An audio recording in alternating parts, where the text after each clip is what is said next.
O Grupo de Estudos da Educação do Campo da Secretaria Municipal de Educação de Araucária convidou a professora de História Luciane, que atua no Arquivo Histórico da Secretaria de Cultura e Turismo, para compartilhar um pouco sobre as curiosidades e histórias de uma das regiões rurais do nosso município, a região da Fazendinha. Vamos conhecer? Então, a região da Fazendinha, que faz parte, né, do Tietê, até a década de 1950, a Fazendinha foi povoada por portugueses e poloneses e seus descendentes. Até que, na década de 1950, chegam os primeiros japoneses. Então, na década de 1950, chegam as primeiras famílias japonesas.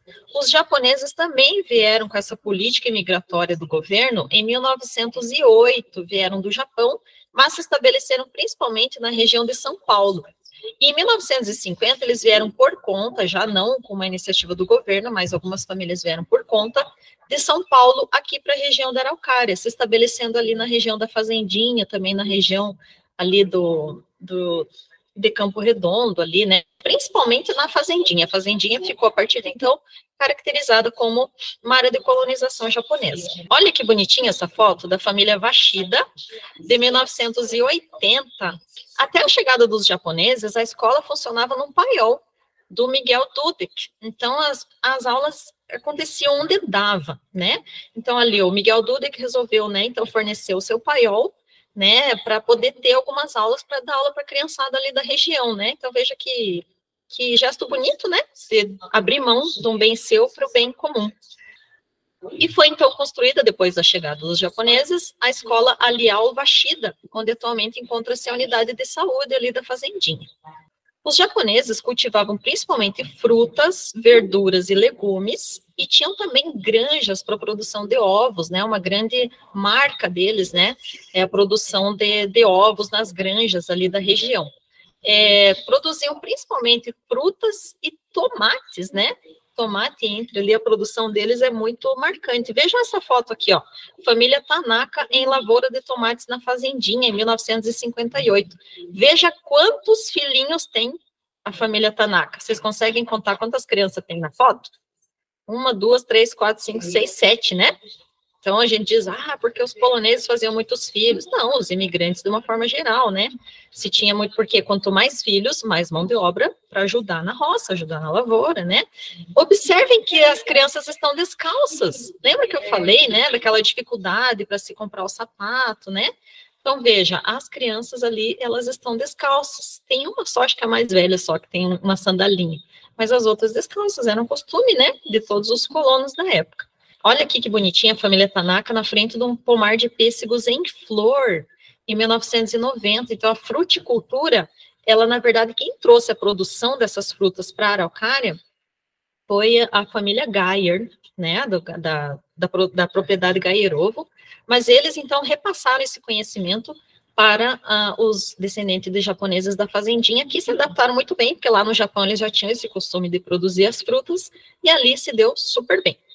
Até alguns anos atrás, as estradas da Fazendinha eram super precárias. Ó, vamos passar para o próximo para a gente ver aqui que só foi em 1980 que ocorreu o alargamento da estrada da Fazendinha.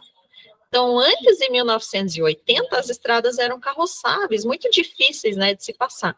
Na época, se existia o inspetor de quarteirão, né, que era uma pessoa instituída pelo governo, pela polícia, para cuidar ali da região e estipular para cada morador que cuidasse da estradinha próximo ao seu terreno. Mas isso era com enxada, com pá, né, não se tinha muito o que fazer. Daí, só com o maquinário da prefeitura, que então foi alargada a estrada ali em 1980.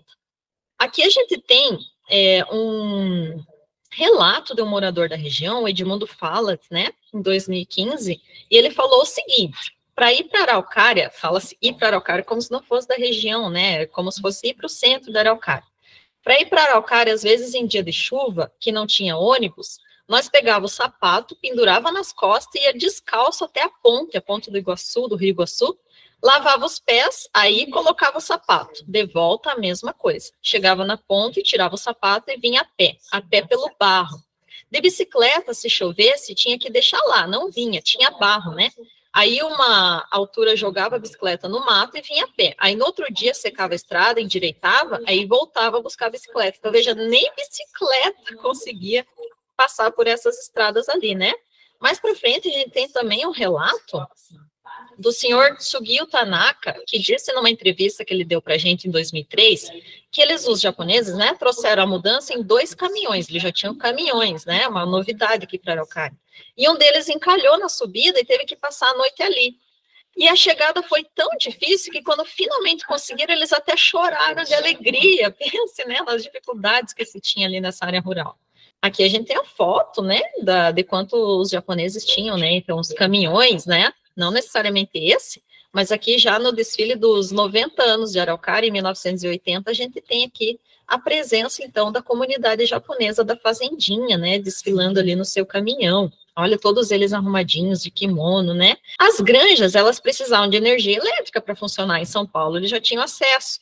Quando chegaram aqui, eles compraram energia da companhia Força e Luz, que mais tarde, né, vem a ser a Copel, na década de 60, em 1960. E eles parcelaram esse pagamento, que não era nada barato, em 10 anos. Então, foram 10 anos pagando por essa energia. E na década de 70, a companhia Força e Luz puxou energia gratuita para a região. Então, quando eles terminaram de pagar, chegou a energia gratuita. Olha que sacanagem, né? Mas era esse tipo de dificuldade que se tinha. Essa é uma foto aérea da granja Shiza. Shiza, ela era do senhor Shiro Ushino. Shiro Ushino, ele nasceu em Hiroshima. Hiroshima, lá onde ocorreu a bomba atômica, né, no final da Segunda Guerra Mundial. Ele vivia lá, ele já tinha 17 anos quando a bomba estourou. Ele vivia mais nos arredores de Hiroshima, então ele não vivia na região central. Ele lembra que ele estava com a família colhendo abóboras na roça quando ele ouviu a explosão. E eles não entenderam o que era, né? Não tinham ideia do que tinha acontecido. Viram depois aquela fumaça e tudo. E só dias depois, quando eles foram até a região central, que eles viram a destruição, que eles tiveram noção do que tinha acontecido lá na época. E aí, logo depois, houve, né, um incentivo do governo de trazer japoneses solteiros aqui para o Brasil, né, para participar das cooperativas, e aí ele veio sozinho, deixou a família toda lá e veio para o Brasil. Ele faleceu no ano passado, o seu Shiro Shino, mas ele tinha grandes memórias que a gente pôde aproveitar. A gente fez entrevista com ele e foi muito legal. Ele se dizia assim que ele amou tanto o Brasil que ele depois se considerava um brasileiro. Ele disse que foi para o Japão visitar a família algumas vezes, chegou lá, estranhou tudo e disse que quando chegou no Brasil, a primeira coisa foi pedir uma caipirinha no aeroporto, porque ele falou assim, agora eu estou em casa. Oh. Bonitinho, né? Então, ali, ó, aqui é uma foto também da granja Shiza, né? Produção de ovos. Aqui é a granja Avita, né? Então, também com grandes barracões, né? Para produção de ovos. Então, aqui, né, na década de 70, a energia elétrica chegou de forma gratuita para os moradores, ou seja, 10 anos depois, né, de os japoneses terem puxado para eles e terem terminado de pagar. Os japoneses possuem um clube chamado Araucária Nippon Chikai, onde promoviam festas com comidas típicas, teatro, aulas de japonês, prática de esportes como atletismo e beisebol. O beisebol, ele é muito presente nas culturas japonesas, né? Ali na região norte, noroeste do estado, onde se tem uma grande concentração de japoneses, lá na região, né, de Maringá, Umuarama, se tem muito o beisebol, né? As crianças lá, elas praticam o beisebol, que é diferente da nossa cultura aqui, né? E ali também, na fazendinha, se tinha prática, então, do atletismo e do beisebol. Aqui é uma foto da sociedade, né? Uma celebração ali no clube Nippon Chikai, na década de 70. Olha que bonito, né? Em 1971, os japoneses produziam já bastante pêssego e promoveram a primeira festa do pêssego.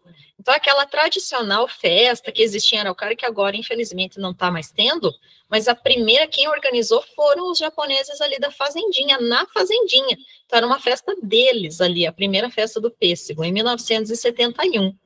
Em 1974, organizou-se a segunda festa do pêssego e a primeira festa do ovo. E em 1975, elas se juntaram, ficou sendo festa do pêssego e do ovo. Em 1976, aí a Prefeitura Municipal firmou uma parceria com eles e mudou para a Chácara dos Hasselmann, E aí, na década de 80, depois que já tinha construído o Parque Cachoeira, é que mudou, então, a festa para lá, onde ficou por muitos anos sendo tradicional em Araucária. Mas quem começou com tudo isso foram os japoneses da Fazendinha. Aqui é a festa, uma foto da primeira festa do pêssego, lá em 1971, no Pavilhão dos Pêssegos. Então, ali, né, a gente já vê ali a presença japonesa, né? Tem um japonês fumando ali, inclusive, né? Porque na época, né, não se tinha restrição de fumar em qualquer lugar, né? Aqui é uma festa, uma foto da segunda festa do pêssego, ainda lá na Fazendinha, né, em 1974, era uma coisa ainda pequena, mas nessa festa aí, ela foi divulgada e veio gente de todas as regiões, de carro, de caminhão. Faltou pêssego na segunda festa do pêssego, de tanta procura que tinha. Então, ela foi ficando grande ali para a região, né, por isso que mais tarde ela teve que mudar, porque ela foi crescendo, foi um sucesso. Aqui é a foto da rainha da primeira festa do ovo, em 1974, a Irene Midori Seima, né, uma descendente de japoneses, né, representando, então, essa cultura japonesa ali na festa. Muitos descendentes de japoneses, eles foram batizados na Igreja Católica, né, depois que chegaram aqui, mesmo trazendo do Japão a religião budista. Por isso foi construída uma pequena capela em louvor a Nossa Senhora das Graças, que foi reconstruída em 1998. Aqui é uma imagem de 1983 dessa pequena igrejinha, ali da, né, uma imagem aérea ali da fazendinha. E aqui já ela hoje, né? Essa é uma imagem do Google Maps atual da capela ali da fazendinha, do lado da unidade básica de saúde, ali da fazendinha, né? Fica ali do ladinho. Em 2005, foi inaugurado o Centro de Saúde Pedro Wojnarowicz, nome dado em homenagem ao morador da região, que havia construído uma pequena sala para lecionar catequese, mas acabou cedendo espaço para que servisse como o primeiro posto de saúde, que funcionou por alguns anos até a inauguração desse atual ali. Os primeiros imigrantes japoneses, eles casavam entre si, né, pela dificuldade da língua, né, dificuldade cultural. Mas à medida que foram nascendo seus descendentes, foi ocorrendo a miscigenação com outras etnias. Então, olha ali na próxima imagem, a gente tem aqui uma foto de um casamento entre um descendente japonês, Toshio Namikata, e Brunilda Kubis, né, descendente de poloneses, em 72. Então, aqui já mostra bem, né, essa miscigenação, esse casamento interétnico, né, que faz com que a população da Araucária seja tão rica, tão bonita, né, essa miscigenação. Gostei muito de conhecer a região da Fazendinha. Eu também. Até a próxima!